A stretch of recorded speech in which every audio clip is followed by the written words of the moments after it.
بسم اللہ الرحمن الرحیم الحمدللہ رب العالمین والصلاة والسلام علی اشرف الانبیاء والمرسلین نبینا محمد وعلی آلہ وصحبہ اجمعین ثم اما بعد۔ پچھلے درس میں ہم نے جنگ کے ابتدا تک کی باتیں سنی تھیں۔ آج غزوہ احد باقاعدہ چھڑ جاتی ہے اور اسی کی باتیں سنیں گے کہ غزوہ احد اس کے بعد باقاعدہ جنگ شروع ہو جاتی ہے اور مسلمانوں اور کفار قریش کے درمیان بڑی شدت کی میدان کے ہر جانب لڑائی شروع ہو جاتی ہے اور جنگ کی ساری شدت کفار کے جھنڈے کے ارد گرد ہی محسوس کی جاتی ہے، دیکھی جاتی ہے۔ اور بنو عبد الدار کے سردار کے قتل کے بعد ان لوگوں نے باری باری قریش کے جھنڈے کو پکڑا، تو طلحہ ابن ابی طلحہ کے قتل کے بعد ان کے بھائی ابو شیبہ عثمان ابن ابی طلحہ نے جھنڈا لیا اور وہ لڑنے کے لیے آگے بڑھے۔ وہ شعر پڑھ رہے تھے کہ جھنڈے والوں کا حق ہے کہ وہ اس کی طرف بڑھنے والوں کو خون آلود کر دیں یا خود ہی کٹ کر کے ہلاک ہو جائیں۔ حمزہ ابن عبد المطلب رضی اللہ تعالی عنہ نے اس پر حملہ کیا اور اس کی گردن پر، اس کے کندھے پر ایسی تلوار سے وار کی، ایسا حملہ کیا کہ کندھے سمیت ہاتھ کٹ کے گر گیا اور یہ وار اترتے ہوئے اس کے پیٹ کو چیرتا ہوا نکل گیا، جس سے اس کا پھیپھڑا باہر آ گیا اور وہ مر گیا، فوراً ہی اس کی موت ہو گئی۔ اس کے بعد جھنڈا ابو سعد ابن ابی طلحہ اٹھاتے ہیں۔ سعد ابن ابی وقاص رضی اللہ تعالیٰ عنہ اس پر تیر چلاتے ہیں جو اس کی گردن میں لگتا ہے، زبان باہر نکل آتی ہے اور یہ بھی فوراً مر جاتا ہے۔ بلکہ یہ بھی اس سلسلے میں آیا ہے کہ ابو سعد لڑائی کی دعوت دینے کے لیے آگے بڑھتا ہے تو علی ابن ابی طالب رضی اللہ تعالی عنہ اس کی جانب آگے بڑھتے ہیں،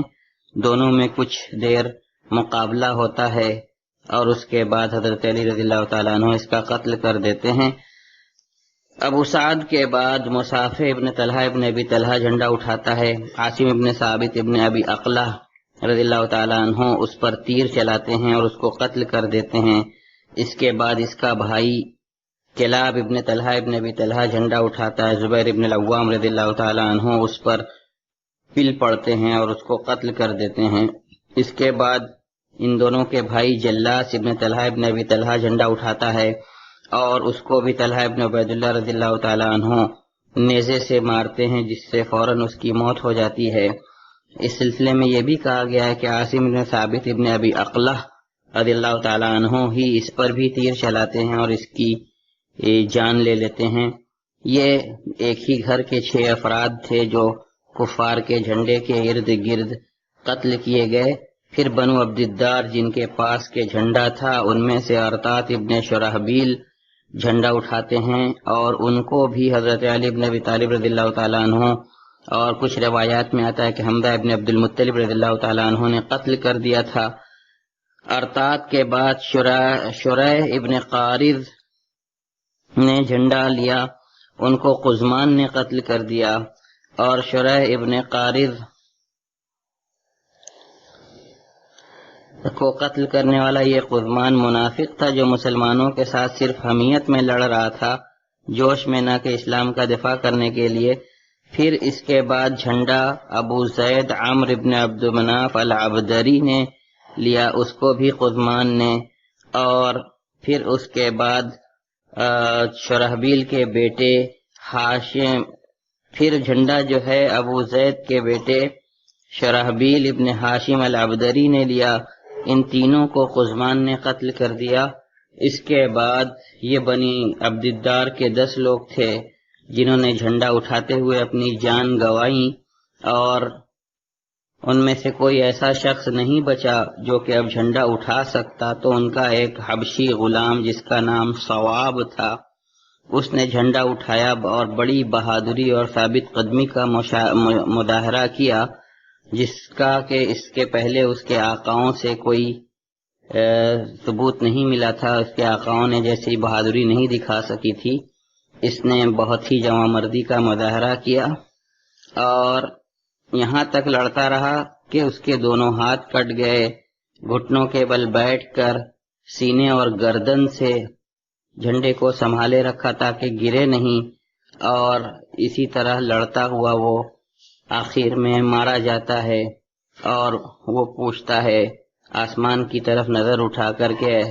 کیا میں نے اپنا عذر پیش کر دیا؟ اس حبشی غلام کے قتل کے بعد جس کا نام ثواب تھا، قریش کا جھنڈا زمین پر گر جاتا ہے، اس کو کوئی اٹھانے والا نہیں ملتا اور زمین ہی پر پڑا رہتا ہے، اور میدان کے باقی حصوں میں لڑائی جاری رہتی ہے، اور ایمان کی روح مسلمانوں کے صفوں میں دوڑتی رہتی ہے۔ وہ کافروں کے لشکر کے اندر گھس گھس کر کافروں کے فوجیوں کو مارتے رہتے ہیں، اور ساری سرداریاں ان کی جاتی رہتی ہیں، ایک ایک کر کے قتل ہو جاتے ہیں، اور وہ لوگ مسلمان ان کو کہتے ہوئے کہ امت امت، اور یہ ان لوگوں کا عہد کے دن شعار تھا، کہتے ہوئے ان کو کفار مکہ کا یہ شعار تھا کہ وہ لوگ امت امت کہتے ہوئے لڑ رہے تھے، اور اس طرح سب کے سب قتل ہو جاتے ہیں۔ ابو دجانہ رضی اللہ تعالیٰ عنہ کی بہادری بھی اس موقع پر ظاہر ہوتی ہے۔ وہ اپنی لال پگڑی باندھتے ہیں اور اللہ کے رسول صلی اللہ علیہ وسلم کی تلوار لے کر اس تلوار کا حق ادا کرنے کے ارادے سے بے حد بہادری کے ساتھ لڑتے ہیں، جس بھی مشرک سے ان کی ملاقات ہوتی ہے اس کا قتل کر ڈالتے ہیں، اور کافروں کی صفوں کو چیرتے ہوئے ان میں گھس کر کے حملے کرتے چلے جاتے ہیں۔ زبیر بن العوام رضی اللہ تعالیٰ عنہ فرماتے ہیں کہ مجھے تھوڑا سا برا لگا تھا جب میں نے اللہ کے رسول صلی اللہ علیہ وسلم سے ان کی تلوار مانگی تھی اور انہوں نے مجھے منع کر دیا تھا اور ابو دجانہ رضی اللہ تعالیٰ عنہ کو دی تھی، اور میں نے اپنے دل میں یہ سوچا تھا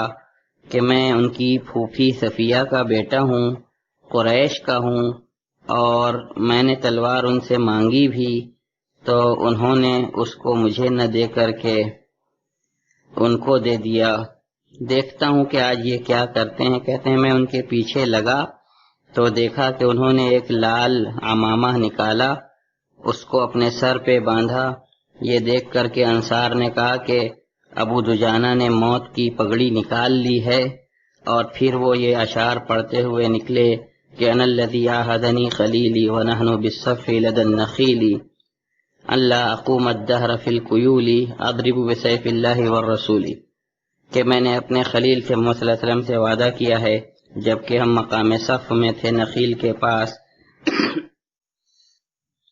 کہ میں صف کے پیچھے رہ کر کے لڑائی نہیں کروں گا، بلکہ اللہ اور رسول کی تلوار سے ہر کافر کی گردن ماروں گا۔ تو وہ جس سے بھی ملتے اس کو قتل کر ڈالتے، اور کافروں میں مشرکوں میں ایک شخص تھا جو کسی بھی زخمی کو دیکھتا تو اس پر کود پڑتا اور اس کو قتل کر ڈالتا تھا۔ تو ابو دجانہ اور یہ دونوں ایک دوسرے سے قریب ہونے لگے، اور ابو زبیر بن العوام رضی اللہ تعالیٰ عنہ کہتے ہیں کہ میں اللہ سے دعا کرتا رہا کہ ان دونوں کا سامنا کرائے اور دیکھوں کہ کیسے لڑتے ہیں یہ دونوں۔ تو دونوں کا سامنا ہوا۔ اس مشرک نے ابو دجانہ رضی اللہ تعالیٰ عنہ کو اپنے تلوار سے نشانہ بنایا، تو انہوں نے اپنی ڈھال سے اس کا دفاع کیا، اور اس کی تلوار اسی میں پیوست ہو گئی۔ ابو دجانہ رضی اللہ تعالیٰ عنہ نے اس پر حملہ کر کے اس کو قتل کر ڈالا۔ پھر ابو دجانہ رضی اللہ تعالیٰ عنہ کفار کی صفوں میں گھس گھس کر جنگ کرتے رہے، یہاں تک کہ عورتوں کے خیمے کے پاس پہنچ گئے، اور ان کو معلوم نہیں تھا کہ یہ عورتوں کا خیمہ ہے۔ ابو دجانہ رضی اللہ تعالیٰ عنہ کہتے ہیں کہ میں نے ایک انسان کو دیکھا جو لوگوں کو بری طرح سے نوچ رہا تھا، مار رہا تھا۔ کہا کہ میں اس کی جانب بڑھا، تو جب میں نے اس پر حملے کے لیے تلوار اٹھائی تو وہ بلبلانے لگا، تو اس کی آواز سے میں نے پہچانا کہ وہ عورت ہے۔ تو میں نے اللہ کے رسول صلی اللہ علیہ وسلم کی تلوار کی عزت رکھی، کہ میں اس سے کسی عورت کو ماروں، اور میں نے اس کو چھوڑ دیا۔ اور یہ عورت جو تھی یہ ہند بنت عتبہ تھی، اور زبیر بن عوام رضی اللہ تعالیٰ عنہ کہتے ہیں کہ میں نے دیکھا تھا کہ ابو دجانہ رضی اللہ تعالیٰ عنہ نے اس پر تلوار اٹھائی تھی، اور اس کے سر کے بالکل بیچوں بیچ اس کے سر کے اوپر تلوار اٹھائے ہوئے تھے،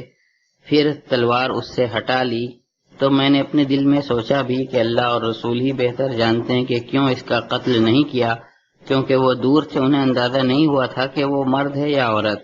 حمزہ ابن عبد المطلب رضی اللہ تعالی عنہ نے بھی کسی بہادر شیر کی طرح سے اس غزوے میں اپنی بہادری کے کارنامے دکھائے، کفار کے لشکر کے بالکل بیچ تک گھس کر بے حد بہادری کے ساتھ لڑتے رہے، جس کی کہ نظیر ملنی مشکل ہے۔ بڑے بڑے بہادروں کا سر قلم کیا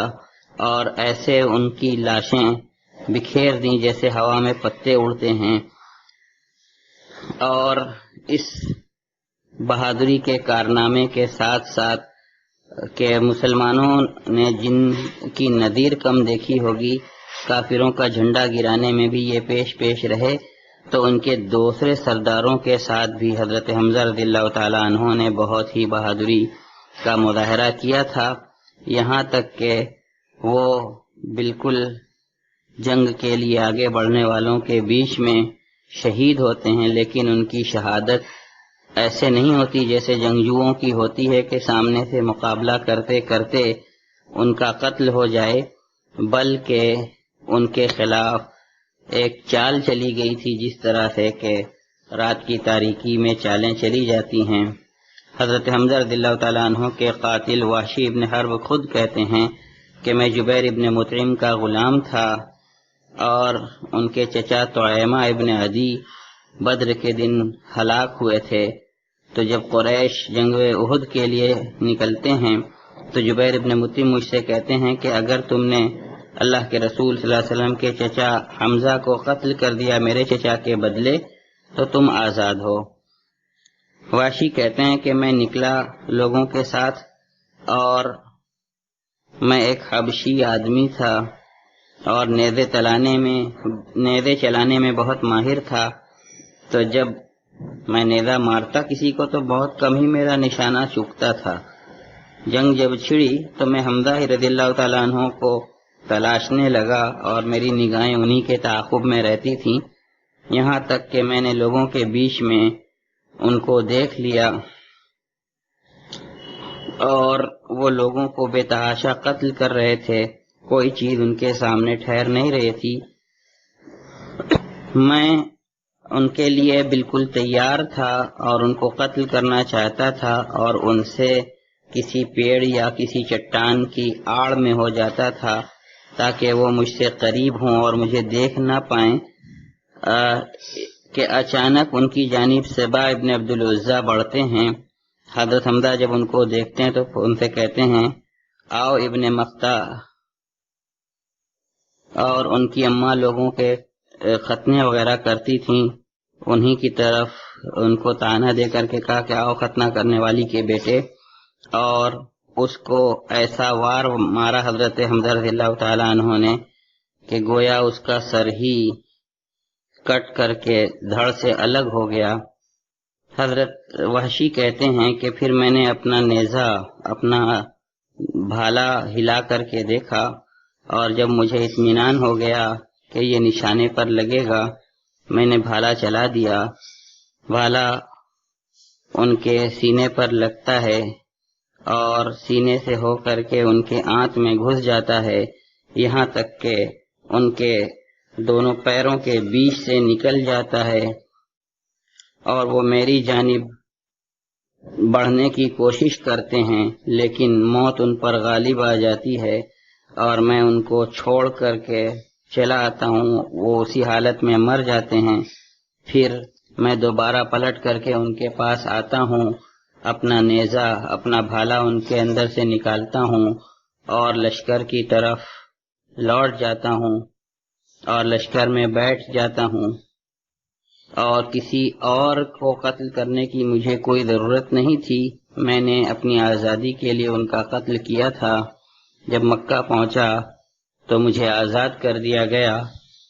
اس طرح یہ جنگ جاری رہتی ہے اور مسلمانوں کا جنگ پر غلبہ رہتا ہے، اور کافروں کو یہاں بھی ایک شکست فاش کا سامنا کرنا پڑتا ہے، لیکن اس بڑے نقصان کی وجہ سے مسلمانوں کو تھوڑی دیر کے لیے رنج تو ہوتا ہے، لیکن ان پر